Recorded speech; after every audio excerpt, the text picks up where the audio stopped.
Ladies and gentlemen, amigos y amigas, welcome to our World Cup Draw Mexican Soccer Show live edition on this December 1st. Beautiful, beautiful morning for all of us. So anxious.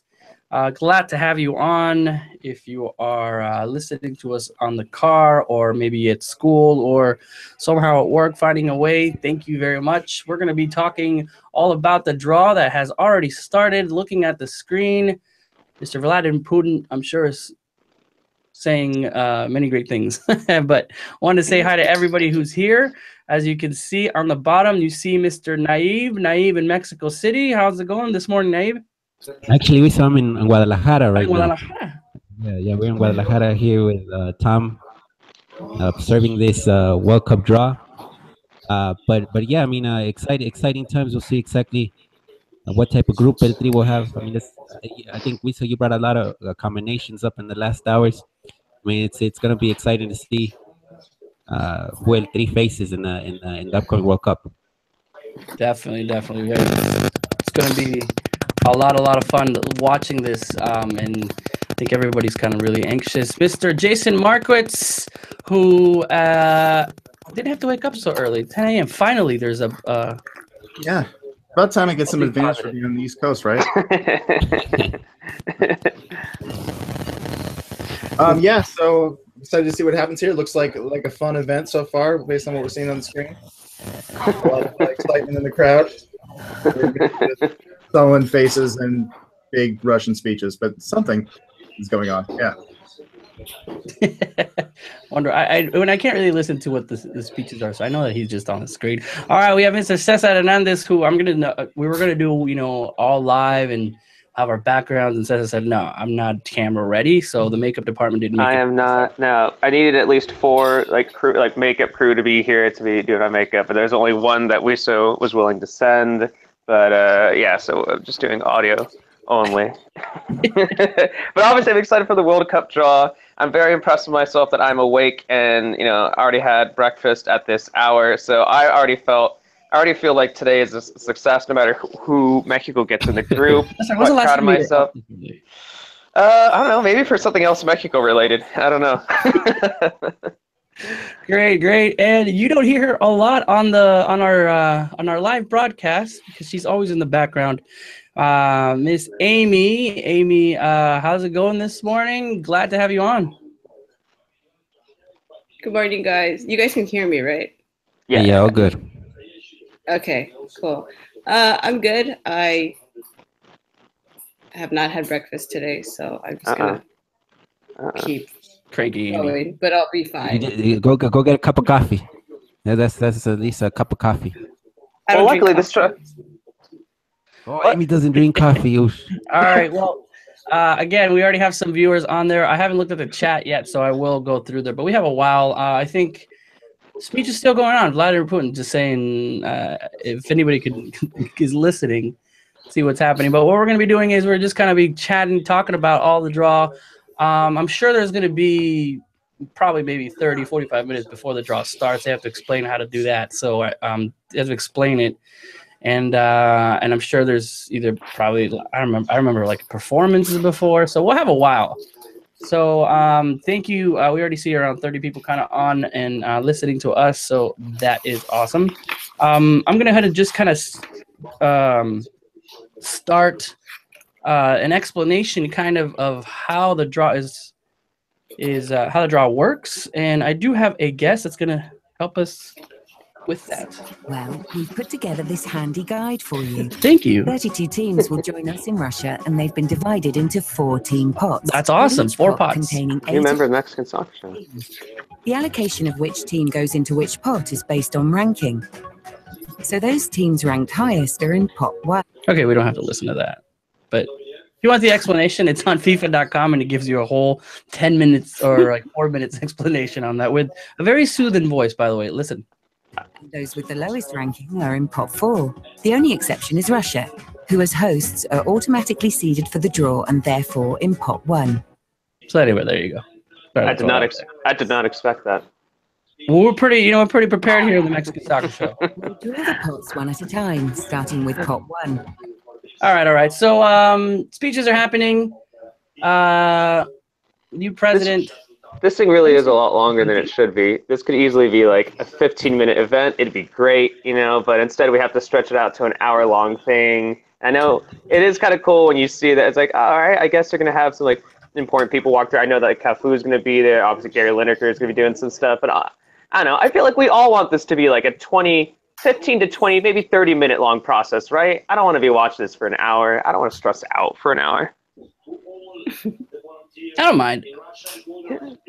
You don't When mind? you get these guys walking the red carpet, you got to keep them there for a while, you know? Like it's Like imagine journalists going in their final cross. Oh, it's 20 minutes. Okay, we gotta leave. I think that'd be great. I want that. I want that FIFA pin. That would get me a lot of perks. I think that's just part of the suit. It's sewn right onto the suit. It's it is part of the suit. Oh my God, where do you get that? That's an Ladies and gentlemen, this is our fashion. That tie. That's what I was going to say. Someone needs to do a lot. This one's doing better on that tie. Come on, you're the president of FIFA. Barely, not even a full Windsor. Ouch. All right, guys. Does anybody know anyone that's there? We got the invite, right, Amy? We were gonna go. Oh yeah, totally. But we were like, but stay decided home or to go to Russia. decided to do the Mexican soccer show. Like, no, we can't. We're gonna do We're live. like, no, I'm sorry. We Yeah, could have been we- one of those guys. We could have been one of those guys with the headphones, though. We could have. They I told don't know me. where we I got a I got an suit with invite. FIFA stitched in it, but would have made. Exactly. I got an invite, but then they showed me the suit that I have to wear, the FIFA suit, you know, and I was like, I don't know, I feel a little weird about this. I decided not to go. good. More Vladimir hype. Said pinstripes. No, Vladimir thank you. Putin's not wearing a suit. For the FIFA suit. He's not. Our buddy Nico Cantor is actually there, though. All is it? right. Nice. Yeah, I'm pretty sure he was showing off some pretty cool photos earlier today, and I was extremely jealous.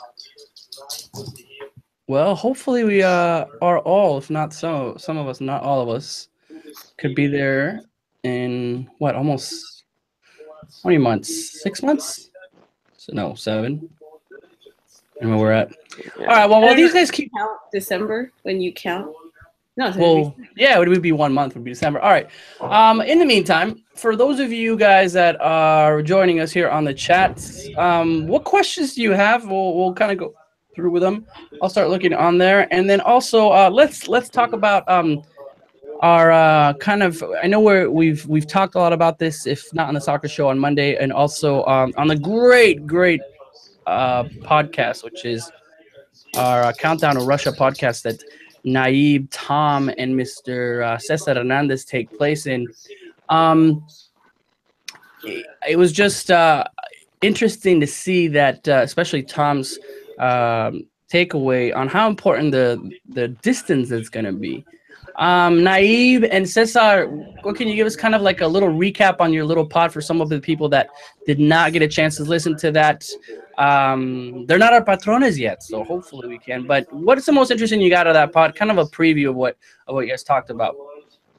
No, I mean, I think real quick on what Tom had to explain. I mean, I think it was really, interesting going through the distances, but also, how nice it would be for El Tri to get A2, in the draw.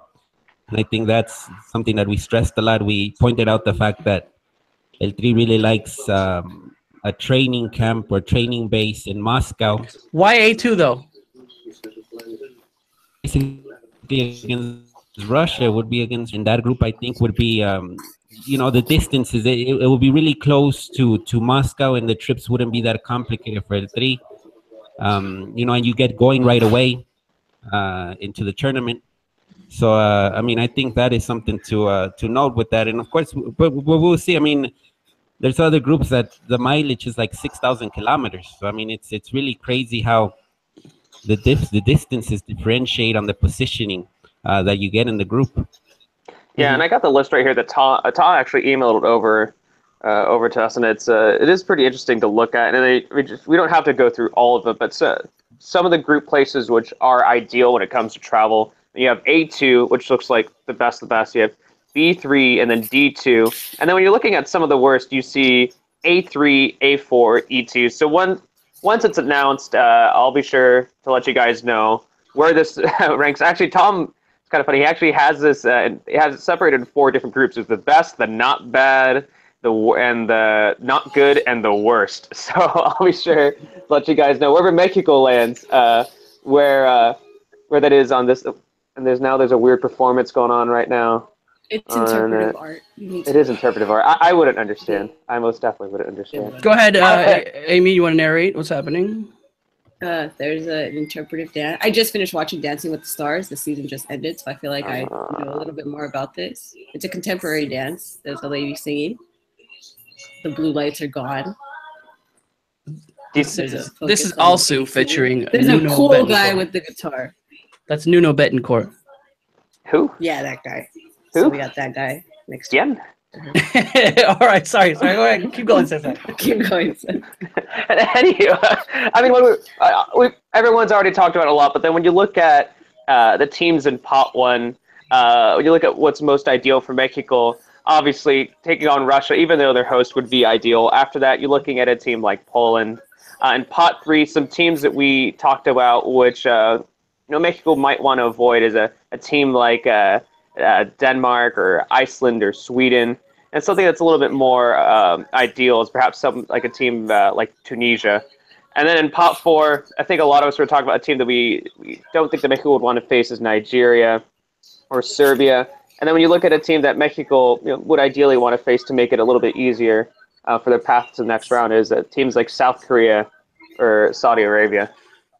Yeah, that was about it. It was a pretty. I mean, looking at the pots, for some reason, this World Cup draw, I feel confident because I don't think we could be paired up in a group of death. In past, we could have had 2 Europeans top team on there, or the South Americans team with a European team in that sense.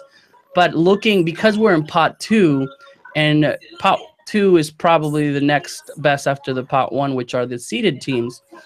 On our group, I really don't see the possibility of an England, Mexico, Belgium, and whatever other team, Nigeria, right? So the good thing is that I don't think that we can be in a group of death because of that, in that sense. So I'm actually fairly confident we're gonna get as the worst case scenario, we're gonna get a really, really good team, which Germany, Brazil, Portugal, Argentina, Belgium, France. Then there's us, and then 2 teams that, they might be tough, but it's not going to be like, oh my God, we're dead. How do you guys think? I think there's still some really.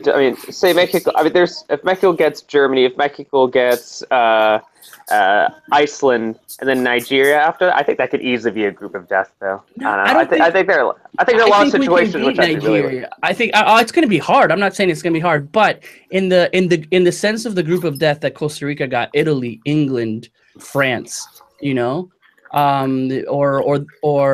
the U.S. got last time, which was Germany, Portugal, and then the U.S. Like, we're going to see the Iceland, which for me, I know that I listened to the pod. I was kind of like screaming at the phone. I'm like, I don't think Iceland is that big of a deal. I think we can beat Iceland. And then Nigeria, of course they have tough, but I think we can beat Nigeria too. If those 2 are our worst draw, the worst scenario, it's going to be a pretty good. I think we still advance, and I think we should demand that we still advance. Now, if it's Argentina, Mexico, Spain, and Senegal, even though it can't happen, that's when I'd be like, we're not advancing. If I have to put but I don't know. I think this setup, the fact that we're in Pot 2, is going to give us at least a good chance for us to make it to the next round. And what we're going to really be looking at is that next pot, that cruce, right? So we want to be in a good group, but the next group is going to be very, very important for our hopes to be. And I know that people always say, hey, you got to beat the best. Of course. At the end of the tournament, you got to beat the best. But if you want to avoid a top team at the beginning of the tournament, that's all right. That's right. I mean, look at what Portugal did in the last Euros. I mean, they just avoided so much until the end. So I mean, Does anybody remember Croatia in 2002? They remember the 3rd place. They don't remember the path to get there. Or let's say even Holland. Even the last year, they beat Mexico, which for us is huge. But then Costa Rica, and then they finally faced Argentina. Right. So it's good to be in a good ranking. All about matchups. I think we just got a message from Tom. He says, I'm here for a bit. I think Tom just joined us. Yo. Good morning. Good morning, Tom. Tom, I know you gotta jump on the computer and write, but are in and out. What's up, Tom? It's the morning of. Anything new that you could tell us? Expectations? No, yeah, I think just what you were talking about there. I think that I think you're right, Weasel. I think that whatever the third and fourth pot is, I don't think there's any real fear. I think on the pod that we did the other day for the Patreons, I think probably I underestimated Denmark, and Cesar was saying Denmark is one to watch out for. I think, I went back and looked at the team and what they've done recently, and I think Denmark is something you want to avoid, no doubt. And I think Serbia as well, because I think actually Serbia are the tallest, biggest team in this whole tournament. And I think we saw Osorio speaking ahead of the tournament saying that basically Mexico like to play against possession-based teams. So that's what he wants. He didn't name any names, but he said, if we're playing possession-based team, that's going to suit us more.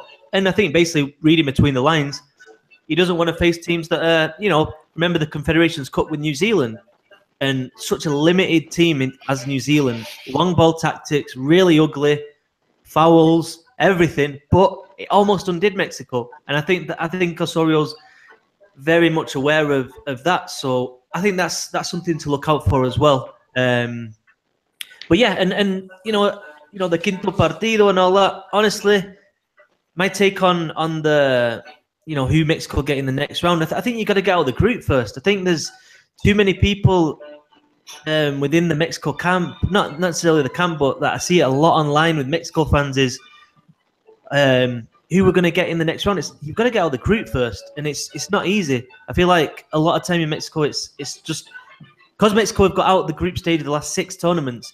It's almost like it's taken for granted. Yeah, and I don't think it should be. Yeah. I mean, Mexico could go out of the group stage quite easily. I mean, let's not forget that it only takes 2 bad games. You don't even have to be a bad team. And then sometimes I feel like you can look ahead to that game. I mean, look at the last World Cup with Costa Rica. Costa Rica had Italy, England, and Uruguay. Absolutely nobody had Costa Rica going out that group. Anything can happen. And first from that group. And first, exactly. Yeah, and so I think that, we can look ahead, and I'm sure we will do, and we'll have a look what's in the group, the group next to Mexico. But at the end of the day, you can't predict it, and you'd 100% take a Costa Rica in the round of 16. Yeah. Yeah, and I think, of course, settle down, guys. We'll figure it out. But it's so ingrained in us, Tom, that round of 16 is so important. And every single time when we see a pot and draw, we go, crap, we got Argentina next. We better win this group. Or the second, place group would be, this team, Uruguay. And it looks like Mexico has always been like that third game. They don't push forward to be top of that group. It happened in 2010, kind of resting some players. It happened in 2006 against Portugal, not taking advantage, or Senegal. I feel like give it all in those 3 groups. And I think that's one of my biggest fears too, also because Osorio will rest players in during those 3 games. We've seen that in the Confederations Cup. But yes, ultimately, those teams that we're going to go up against are going to be very important in that sense. But I mean, I think if you get what you want is a Saudi Arabia, to be honest. Yeah. But all the players are based over there that you think that Mexico can rest players and get a result. I think you want. There are not many teams in this World Cup that are easy. You look at that 4th pot and you look at like Japan, who I don't think are a good team, and I think Mexico would be very much favourite, but it's not easy. And I think there's only maybe Saudi Arabia where you back Mexico to 100% get the result, even with the B squad, the B team, sorry.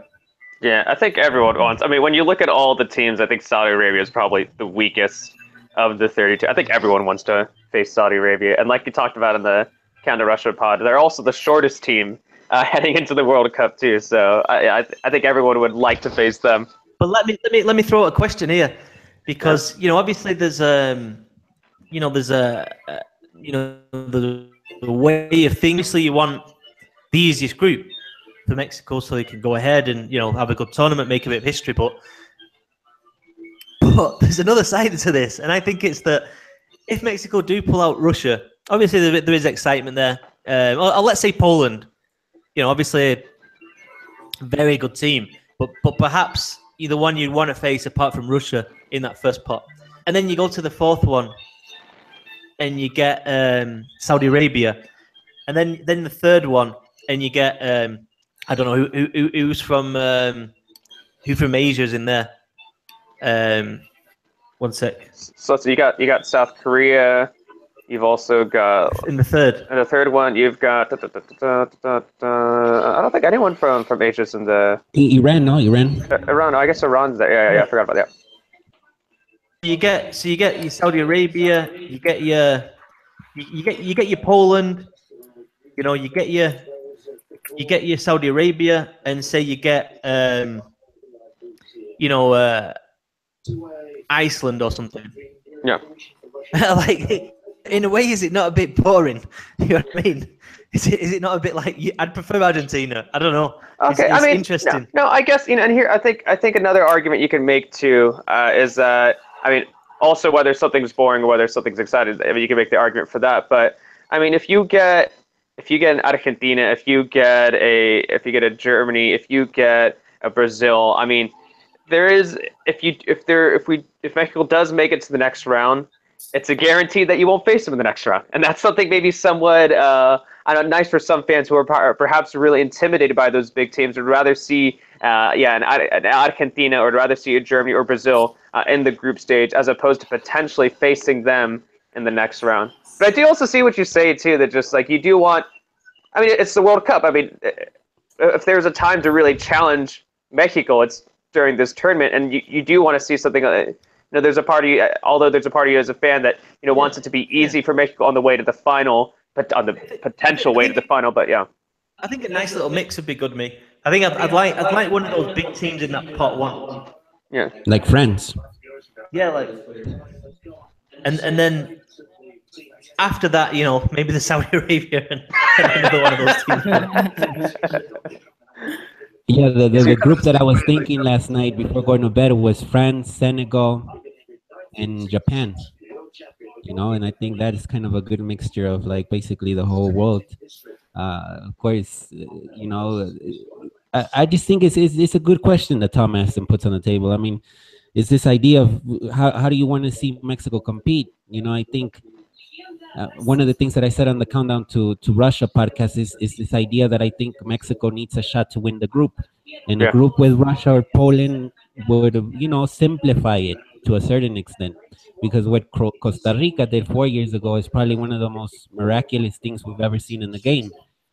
Uruguay, Italy, England in the group, and Costa Ricans first, that's 1 in a million kind of a chance, But like Thomas says, the probability is there.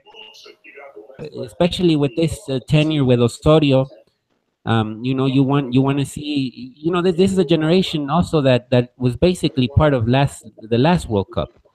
This squad that is going to go to this World Cup is really similar to the one that we saw in Brazil.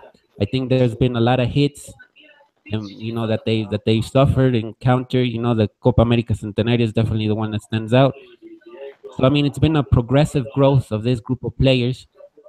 As we're seeing Maradona step onto the podium, I think it's going to be interesting to see. I think we'll see what they get, but a good challenge for Mexico in the group stage would be good for the Mexican game in the long run. I tell you what, though, when you take a step back and you look at the last couple of draws, I think Mexico drew a good draw. You look back at 2010 and you're like, Uruguay, France, South Africa. South Africa are obviously weak, but the host nation. You're playing the first game. There's a lot of pressure. There's a lot of baggage around that game. Shabalala scored a nice goal in that game, no? Shabalala, I think it was his name. I mean, that's a tough group to get through. A group involving Uruguay, and all right, it wasn't the best France team, but he still had a lot of good players in that side. And then last year as well, Brazil and Croatia in the group. I mean, it's not easy that. So I think in some ways Mexico's due kind of a bit of an easier group this time round. It looks like the draw is about to happen after 30 minutes of us just kind of going through speeches and weird interpretive dancing. I was actually kind of hoping with the interpretive dancing that's when they would do the World Cup draw, like out of nowhere they like bust out like a ball and then like, oh, Mexico in Group D, and then I don't know. I thought that would have been pretty funny if that would have happened. Ideas to